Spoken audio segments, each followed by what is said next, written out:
Ya, salam Bapak, Ibu, Saudara sekalian yang dikasihi oleh Tuhan Yesus Kristus. Kita mengucap syukur pada hari ini masih tetap bisa beribadah kepada Tuhan, walaupun mungkin dalam kualitas yang disederhanakan.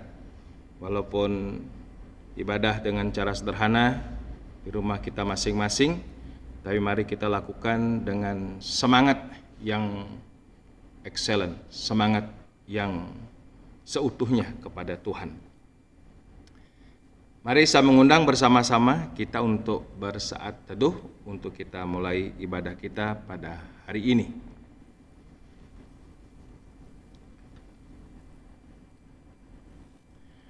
Adapun pertolongan kita ialah di dalam nama Tuhan yang menjadikan langit dan bumi. Tuhan yang tidak pernah meninggalkan perbuatan tangannya. Turunlah atas kita anugerah dan sejahtera dari Allah Bapa dalam Kristus Yesus Tuhan kita. Amin. Dengan penuh hormat saya mengundang semua kita bangkit berdiri. Kita akan mengawali dengan pujian suci-suci dari lagu Hosana nomor 2. Lagu Hosana nomor 2, Suci, Suci, Suci.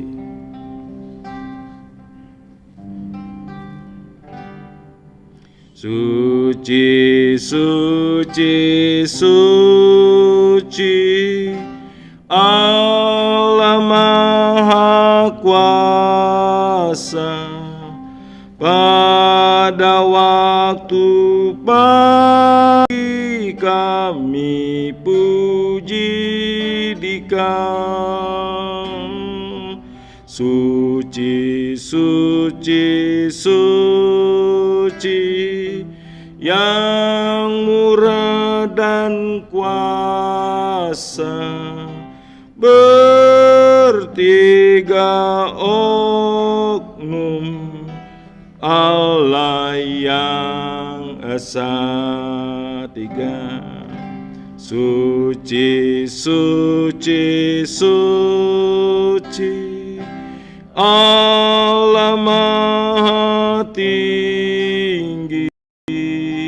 Genap makhluk puji, walam langit laut bumi. Suci, suci, suci, Allah Maha Kuasa, bertiga oknum Allah yang esa. Mari kita berdoa.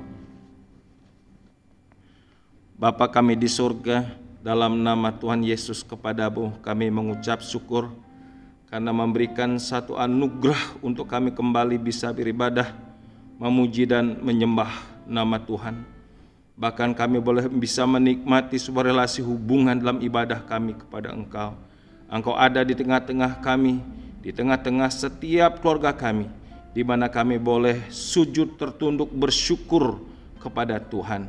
Ya Tuhan, terima kasih kami boleh ada bersama-sama untuk menikmati hadirat-Mu, menikmati pujian, menikmati suasana ibadah, dan menikmati segala berkat-berkat-Mu, khususnya lawatan firman Tuhan yang boleh kami akan dengar pada hari ini. Roh Kudus menerangi hati dan pikiran kami, supaya firman Tuhan menjadi bagian kami yang paling utama, dan dengan firman Tuhan kami diberkati, dengan firman Tuhan kami diteguhkan, dikuatkan, dan dengan firman Tuhan kami akan tetap hidup di dalam terang kasih Tuhan. Terima kasih kami menyerahkan ibadah kami yang berlangsung ini hanya ke dalam tangan Tuhan. Dalam nama Yesus kami siap untuk mendengar firman. Amin. Ya, salam Bapak Ibu, mari kita langsung mau menyiapkan hati kita untuk belajar firman Tuhan pada hari ini, yang akan kita baca dari kitab Roma pasal yang kelima ayat 1 sampai 5. Mari bersama-sama ya dengan penuh semangat, sukacita dalam hati kita mau belajar firman Tuhan, yang kita akan baca dari Roma pasal 5 ayat 1 sampai 5. Demikian firman Tuhan, sebab itu kita yang dibenarkan karena iman, kita hidup dalam damai sejahtera dengan Allah oleh karena Tuhan kita, Yesus Kristus. Oleh Dia kita juga beroleh jalan masuk oleh iman kepada kasih karunia ini. Di dalam kasih karunia ini kita berdiri dan bermegah dalam pengharapan akan menerima kemuliaan Allah. Dan bukan hanya itu saja, kita malah bermegah juga dalam kesengsaraan kita, karena kita tahu bahwa kesengsaraan itu menimbulkan ketekunan, dan ketekunan menimbulkan tahan uji, dan tahan uji menimbulkan pengharapan. Dan pengharapan tidak mengecewakan, karena kasih Allah telah dicurahkan di dalam hati kita oleh Roh Kudus yang telah dikaruniakan kepada kita. Sedemikian jauh pembacaan firman Tuhan. Berbahagialah kita yang merenungkan firman Tuhan siang dan malam dan melakukan dalam hidup kita hari lepas hari. Saudara, pada hari ini kita akan merenungkan satu tema, yaitu adalah iman yang hidup. Iman yang hidup. Saudara, apa itu iman yang hidup? Yaitu adalah iman yang berbuah atau iman yang berbuat. Ya, atau iman yang menghasilkan buah perbuatan dalam hidupnya. Jadi iman yang hidup itu adalah iman yang bertindak atau berbuat.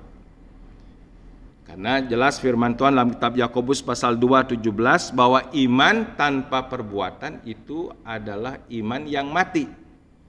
Jadi iman yang tidak menghasilkan buah tindakan, buah pertobatan atau buah sikap hidup, itu adalah iman yang mati. Nah, saudara, berdasarkan Roma pasal 5 ayat 1 sampai 5 ini, ya, kita akan melihat iman yang hidup ini dari satu buah yang luar biasa. Iman yang berbuah, iman yang bertumbuh, dan iman yang berbuah.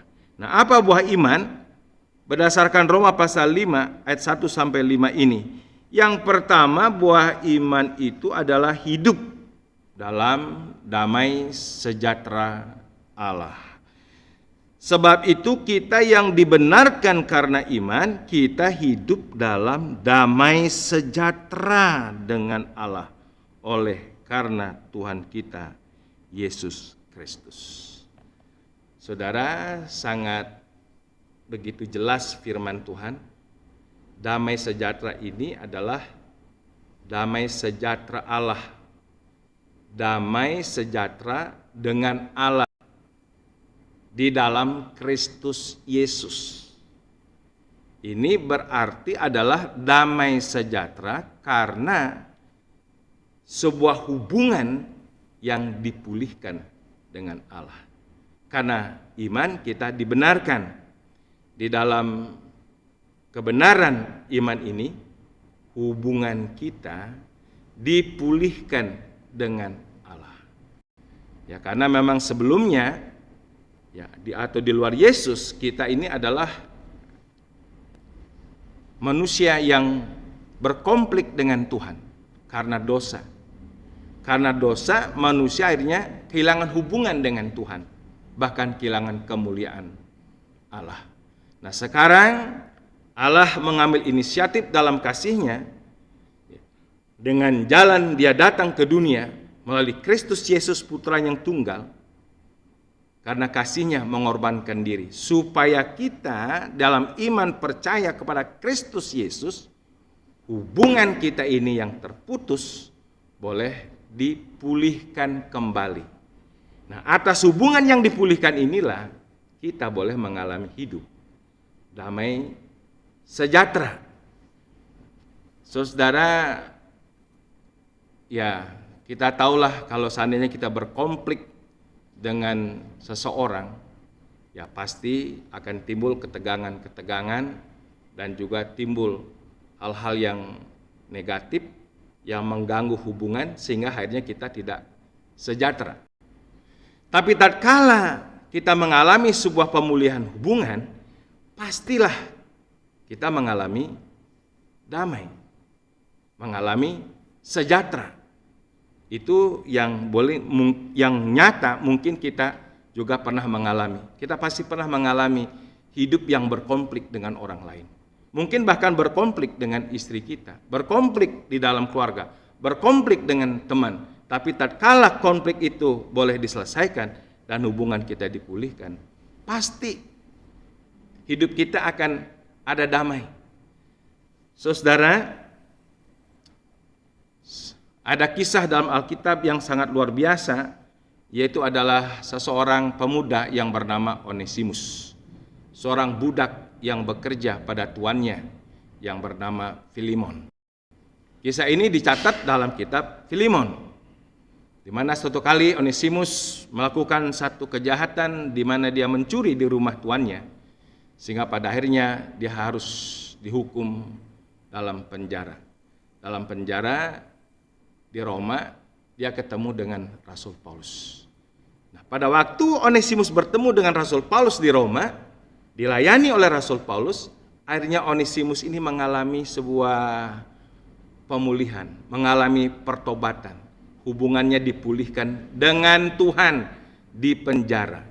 Dan Onesimus menunjukkan hubungan yang dipulihkan dengan Tuhan ini dengan satu sikap hidup, ya, sungguh-sungguh bertobat. Jadi imannya hidup, imannya dinyatakan dalam pertobatan, ada buah pertobatan. Nah, pada waktu Rasul Paulus melihat Onesimus ini sungguh-sungguh, ya, dinyatakan atau menyatakan dia bertobat daripada segala dosanya, dan akhirnya Onesimus dipulangkan kembali kepada Filemon, itu tuannya. Saudara, untuk kembali kepada tuannya, di mana dia pernah bermasalah, ini bukan urusan mudah. Tetapi sungguh-sungguh Onesimus menyatakan buah pertobatannya atau buah imannya, dan dikembalikanlah Onesimus ini. Dan Paulus menasihatkan juga Filemon supaya bisa menerima kembali hubungan yang dulu rusak, karena ada sebuah aib di mana Onesimus melakukan kejahatan, supaya dipulihkan kembali. Saudara, Filemon adalah orang yang percaya, orang yang sungguh-sungguh mengikut Tuhan. Akhirnya atas nasihat Paulus, Onesimus ini bisa kembali rujuk, bisa kembali hubungannya pulih, bahkan lebih berkualitas baik daripada sebelumnya. Sehingga Onesimus mendapatkan didikan-didikan rohani, sehingga dalam sebuah proses yang luar biasa panjang, Onesimus ini menjadi orang yang sangat berguna.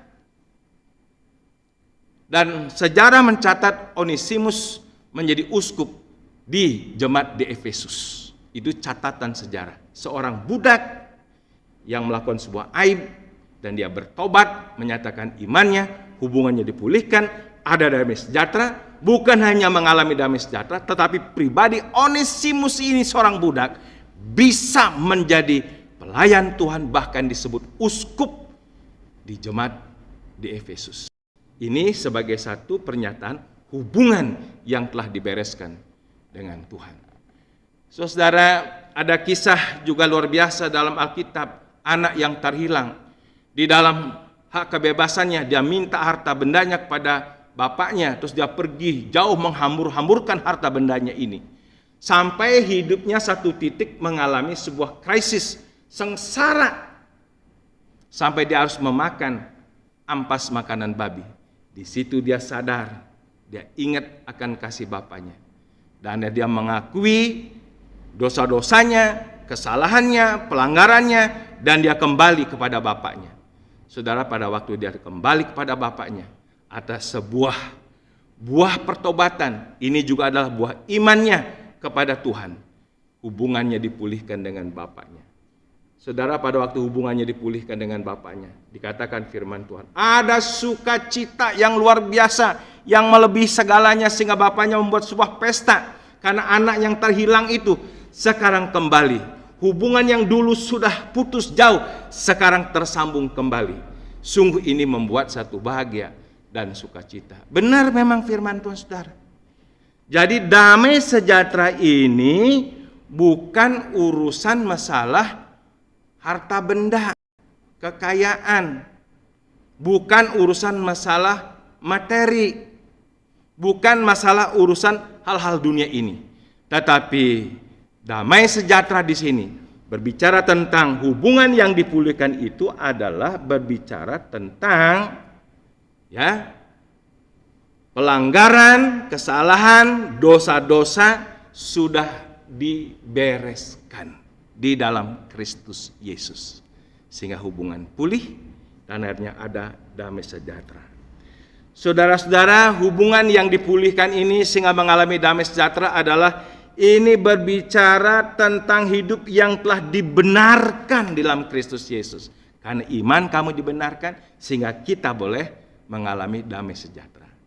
Saudara, hubungan yang dipulihkan ini juga berbicara tentang bagaimana kita memiliki hidup yang kekal. Makanya Yesus mengatakan dalam Yohanes 14 ayat yang ke-27, damai sejahtera yang kuberikan kepadamu tidak diberikan oleh dunia, bukan karena uang, bukan karena harta, bukan karena kekayaan, bukan karena sesuatu dari dunia, tetapi adalah sesuatu yang dari surga, yaitu adalah hidup yang kekal, posisi yang dibenarkan, ada meterai, nama kita tercatat di surga. Karena itu Yesus pada waktu ada murid-muridnya yang diutus terus pulang, mereka saking gembiranya, guru, kami telah mengusir setan demi namamu, orang sakit kami sembuhkan.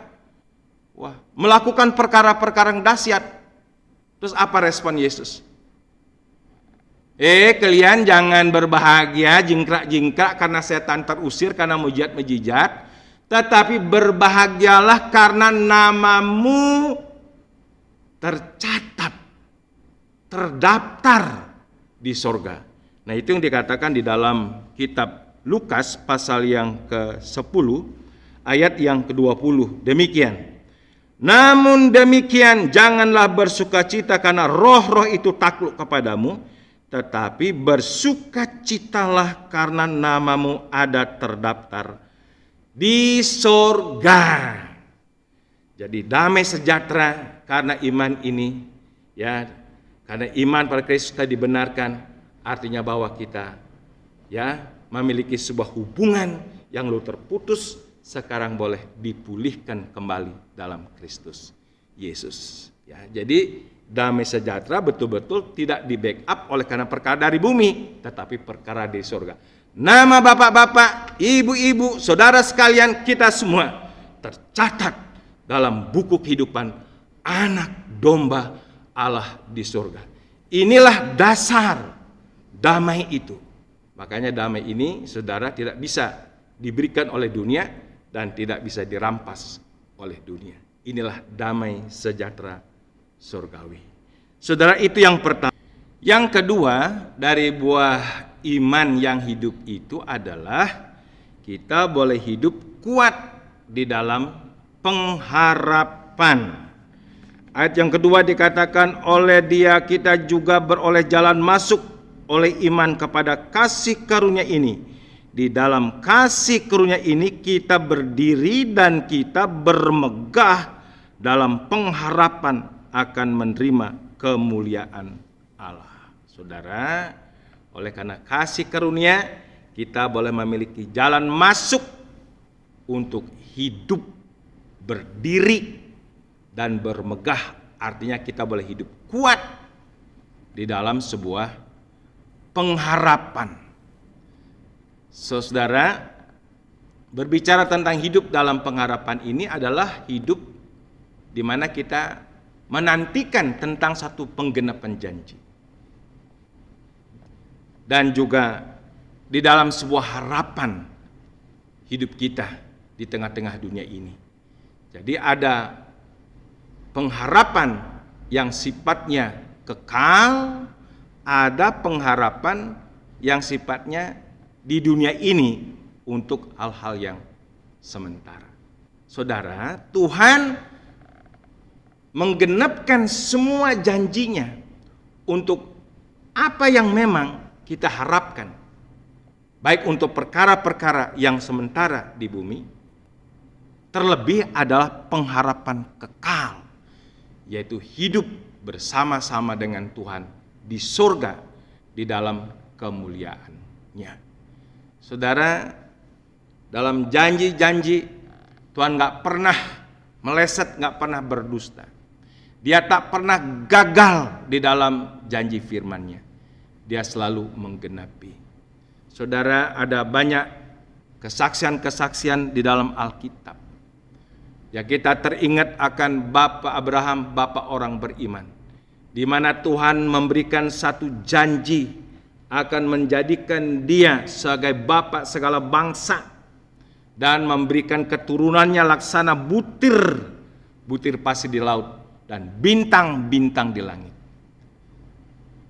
Saudara, pada waktu Allah menjanjikan ini, tidak langsung terjadi di momen itu, di saat itu, atau di minggu itu, bulan itu.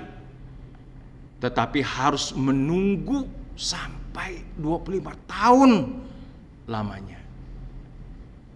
Secara fisik juga Abraham dan Sarah tidak lagi mempunyai harapan. Nah, sekalipun demikian, Tuhan tidak pernah melupakan janjinya.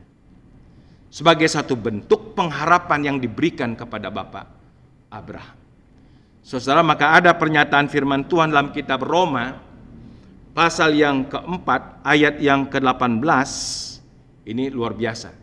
Roma pasal 4 ayat 18, sebab sekalipun tidak ada dasar untuk berharap, namun Abraham berharap juga dan percaya bahwa ia akan menjadi bapak banyak bangsa menurut yang telah difirmankan, demikianlah banyaknya nanti keturunanmu. Saudara, Tuhan tak pernah lalai dengan janjinya.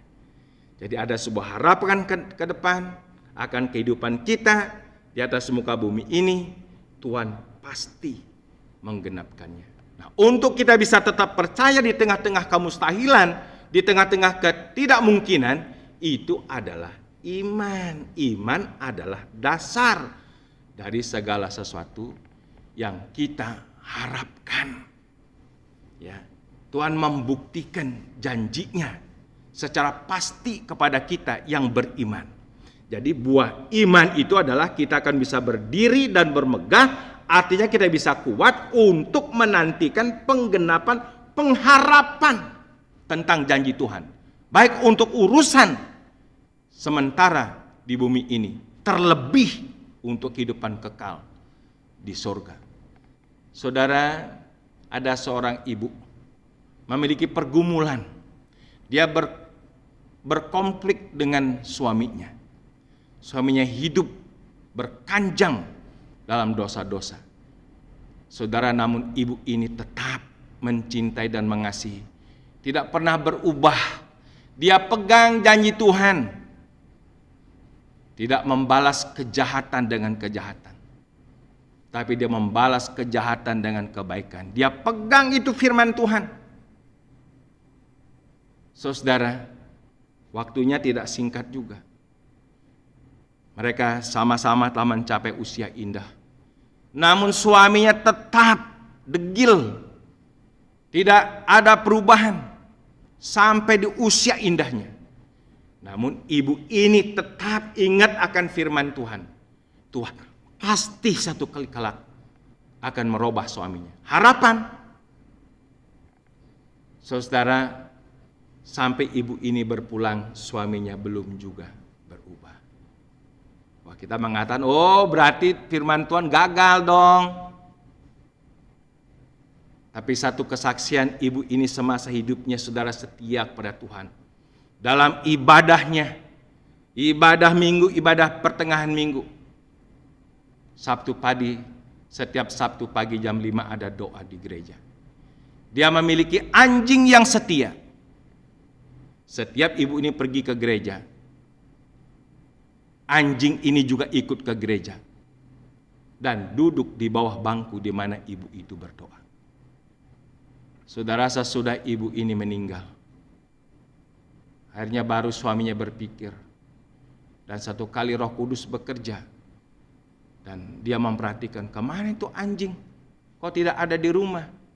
Satu kali dia ikuti. Anjing ini pergi ke gereja. Saudara, nyonyanya atau ibu ini sudah meninggal. Namun anjing yang terdidik dari seorang ibu ini, setiap Sabtu masih pergi doa setia. Saudara, jangan kalah sama anjing ya, setianya ya. Anjing setia. Walaupun Tuhan yang ada tetap ke gereja. Dan Tuhan pakai pada waktu dilihat anjing itu duduk di bawah bangku di mana istrinya berdoa. Disitulah bersimpuh, berlutut seorang suami, berlinang air mata, Roh Kudus bekerja, dan Tuhan memberikan satu anugerah untuk dia bertobat. Lihat, istrinya boleh dipanggil Tuhan, tapi Tuhan tetap bekerja. Tuhan tidak pernah lalai menggenapi janjinya. Ibu ini tetap berharap satu kali kelak suaminya akan bertobat. Dan memang terjadi demikian. Itu dicatat dalam sebuah kesaksian. Buku Kuasa Pengucapan Syukur.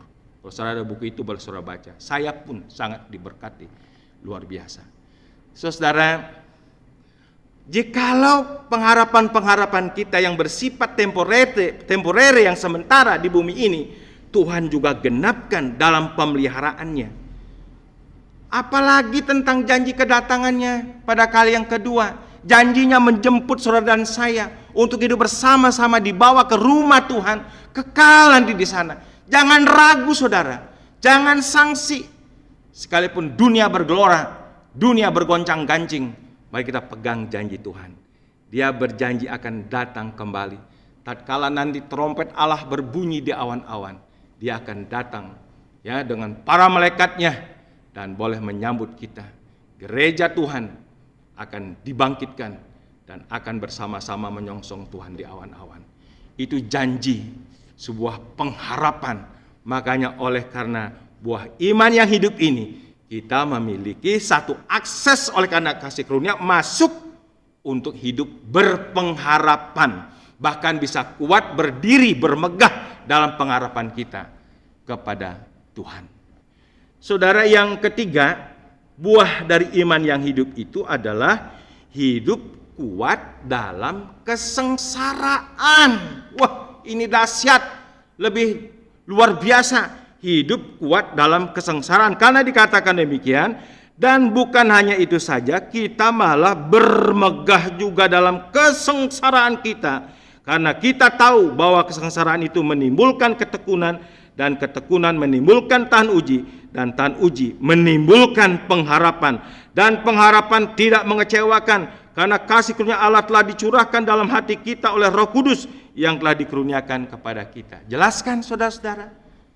Jadi makanya iman yang hidup itu ya boleh berbuahkan di mana kita hidup dalam damai sejahtera karena hubungan yang dipulihkan. Kita hidup kuat di dalam pengharapan kita, baik untuk yang sementara maupun yang terlebih, yang kekal.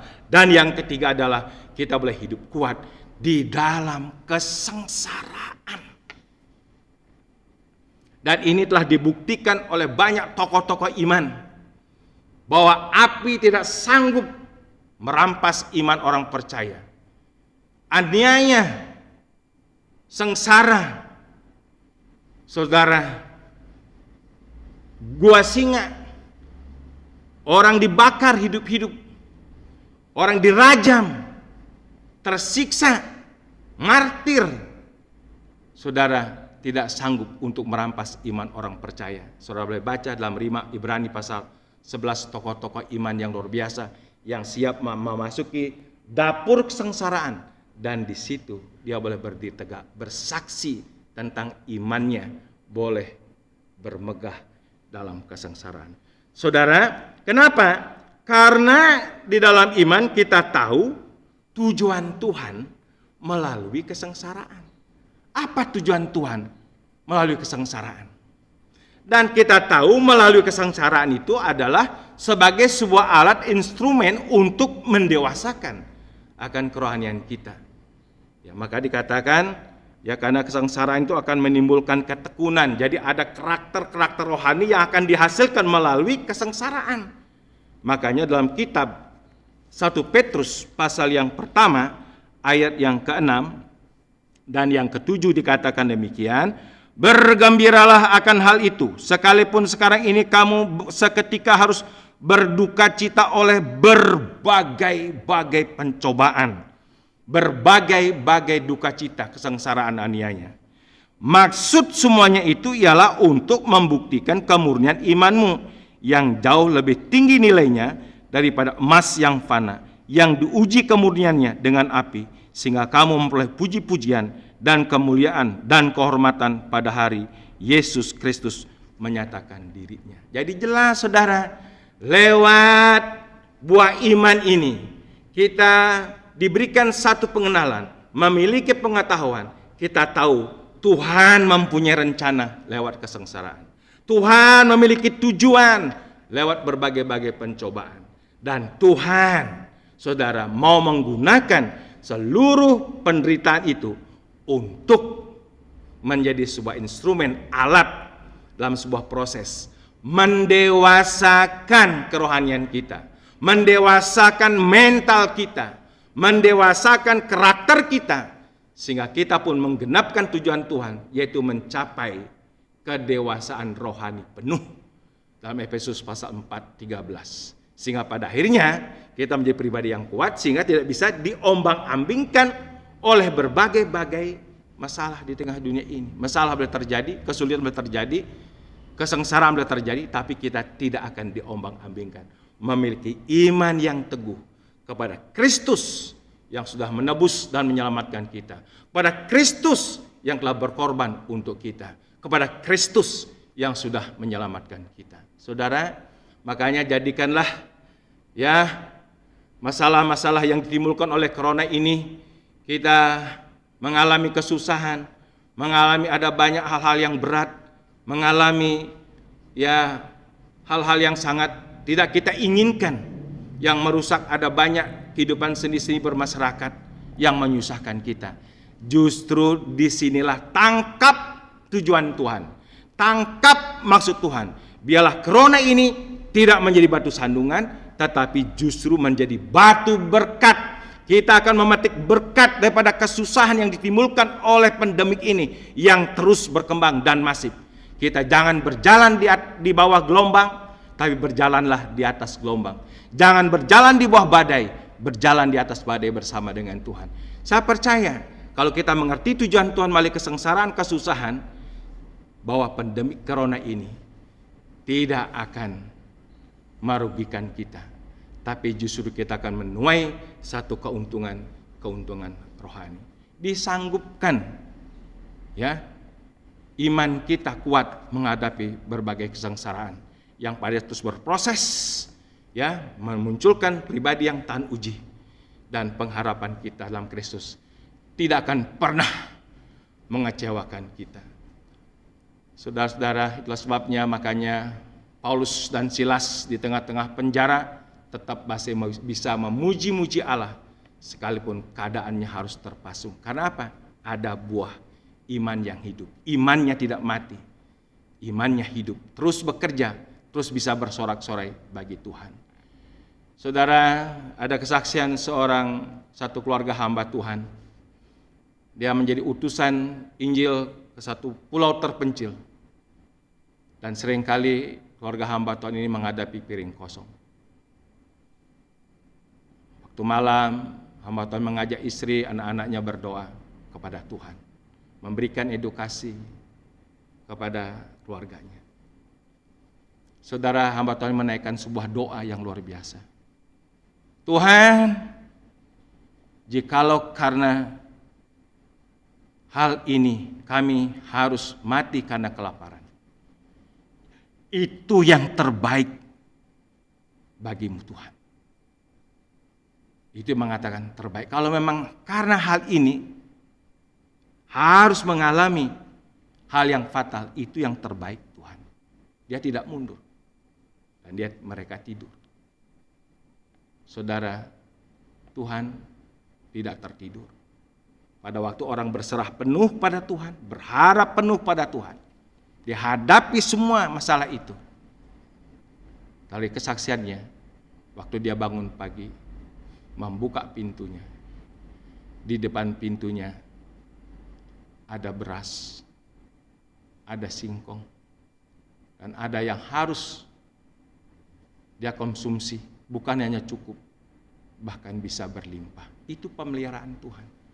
Maka saudara jangan takut dengan kesengsaraan apapun juga. Mari dalam buah iman yang hidup kita lihat tujuan Tuhan, lihat maksud Tuhan, dan lihat bagaimana Tuhan akan menggunakan sarana kesengsaraan kita untuk kebaikan kita. Dalam segala perkara Allah bekerja bersama-sama untuk apa saudara? Mendatangkan kebaikan bagi kita yang percaya dan mengasihi Tuhan.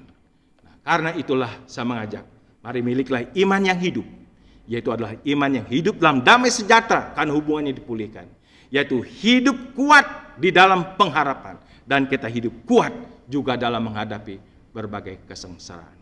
Terpujilah nama Tuhan. Marilah kita berdoa. Bapa di sorga, terima kasih untuk firman-Mu pada hari ini. Biarlah kiranya Roh Kudus memeteraikan itu di hati kami, sehingga kami mengerti arti iman yang hidup, yaitu iman yang berbuah tindakan ataupun sikap hidup yang benar di hadapan Tuhan. Biarlah kiranya dengan iman yang hidup, kami hidup dalam damai sejahtera, hidup kuat di dalam pengharapan, bahkan kami hidup kuat menghadapi berbagai kesengsaraan bahkan aniaya. Terpujilah Allah kami kekal. Dalam nama Tuhan Yesus kami berdoa. Amin. Amin. Baik saudara, sebelum kita akhiri, kita akan memberikan persembahan kepada Tuhan dengan kita mengangkat pujian dari kitab buku Hosana nomor 141, bawah hasilnya.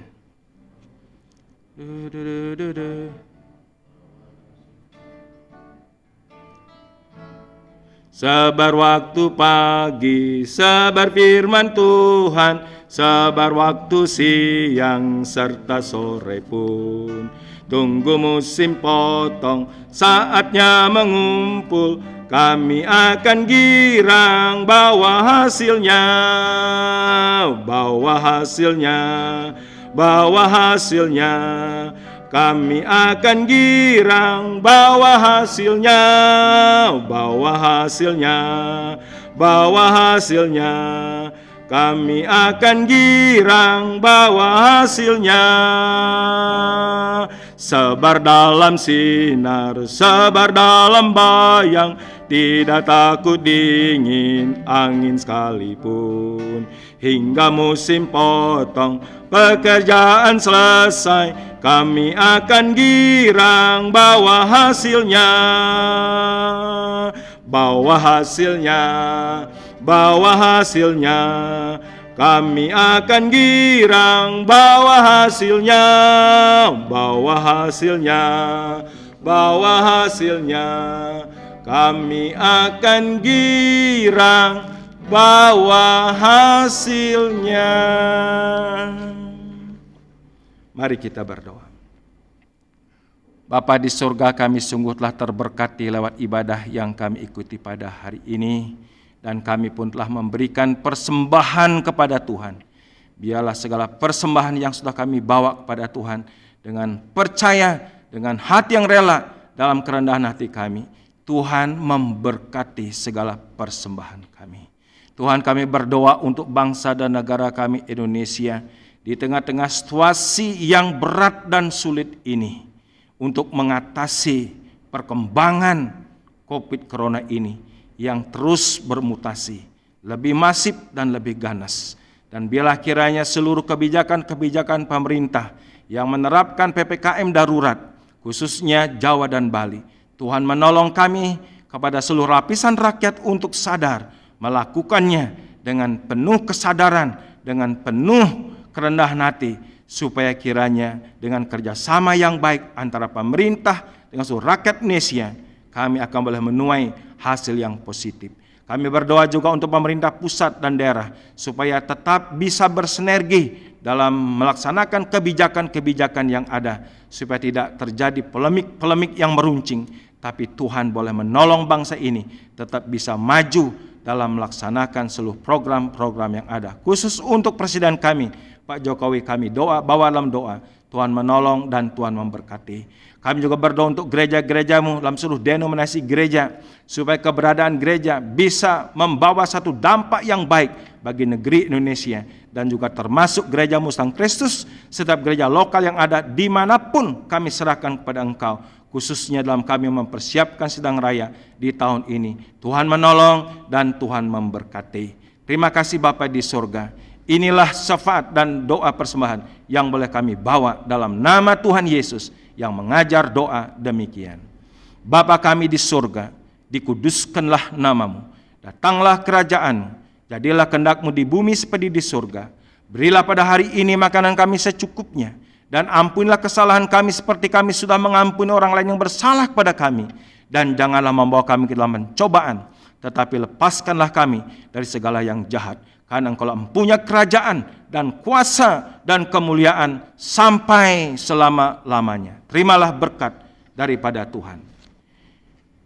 Kiranya damai sejahtera di Allah Bapa yang limpah sempurna, kasih karunia penebusan pengampunan dosa dalam Kristus Yesus Anak yang tunggal, dan janji penyertaan penghiburan kekuatan oleh Roh Kudus menyertai saudara sekalian sekarang ini sampai selama-lamanya. Amin. Amin. Amin. Amin.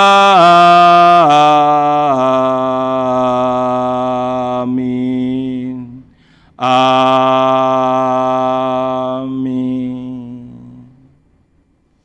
Selamat hari Minggu, Tuhan Yesus memberkati.